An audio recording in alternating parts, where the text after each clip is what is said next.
গজারিয়া বিজয় নদীতে দেশীয় কার্প চারা পোনা মজুদ সহ কর্মশালার আয়োজন। মৎস্য দপ্তরের পক্ষ থেকে গজারিয়া বিজয় নদীতে দেশীয় প্রজাতির কার্প মাছের চারা পোনা মজুতকরণ এবং এক দিবসীয় সচেতনতা শিবির অনুষ্ঠিত হয়। বৃহস্পতিবার সকালে বিশালগড় গজারিয়া এলাকায় এই কর্মশালা আয়োজিত হয়। এই শিবিরে ৭,০০০ মাছের পোনা নদীতে ছাড়া হয়। উপস্থিত ছিলেন এলাকার বিধায়ক সুশান্ত দে, বিশালগড় ব্লক পঞ্চায়েত সমিতির চেয়ারপারসন অতসী দাস সহ অন্যান্যরা।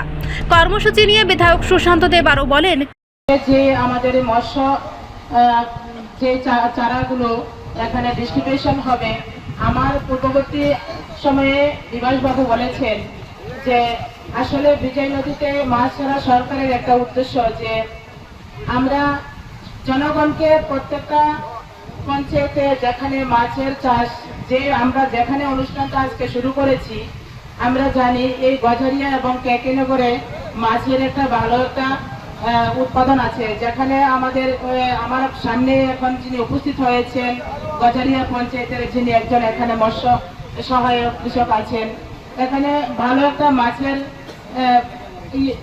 উৎসাহ আছে। যখন আমি মাছের কোনো কিছু একটা ডিস্ট্রিবিউশন করতে গেলে গজারিয়া পঞ্চায়েতের দিকে আমার নজরটা আগে থাকে, কেননা মৎস্য চাষের মধ্যে গজারিয়া পঞ্চায়েতই 1 নম্বরে আছে আমরা জানি। আর এখানে বিজয় নদীতে যে মাছের পোনা ডিস্ট্রিবিউশন হবে, কিছুক্ষণ আগে বিভাসবাবু বলেছিলেন যে আমরা যাতে এখন সেই পোনাগুলো যাতে আমরা নষ্ট না করি, না ধরে যখন সময় হবে সরকারের একটা উদ্দেশ্য আপনি ধরেন বিক্রি করেন বা পরিবারের সাথে নিয়ে আপনারা ধরে খান, তাতে কোনো অসুবিধা নেই, কিন্তু এখন অসময়ে সেই পোনাগুলো আপনারা কেউ যেন না জেনে শুনে যাতে কেউ নষ্ট না করেন।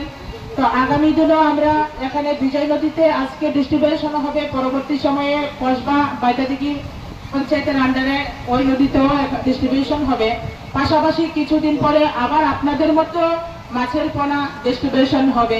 এভাবে কিছুদিন আগে মৎস্য সহায়ক যোজনা প্রকল্প আমরা কিছু বেনিফিশিয়ারি দেওয়া হয়েছে, আগামী দিনও আসবে। তো আমি আর বেশি কিছু না বলে আপনাদের শ্রীবৃদ্ধি কামনা করে, সুস্বাস্থ্য কামনা করে, যারা মঞ্চে উপবিষ্ট আছেন তাদেরও শ্রীবৃদ্ধি কামনা করে আমি আমার 2-4টি আলোচনা আজকের মতো এখানে শেষ করি।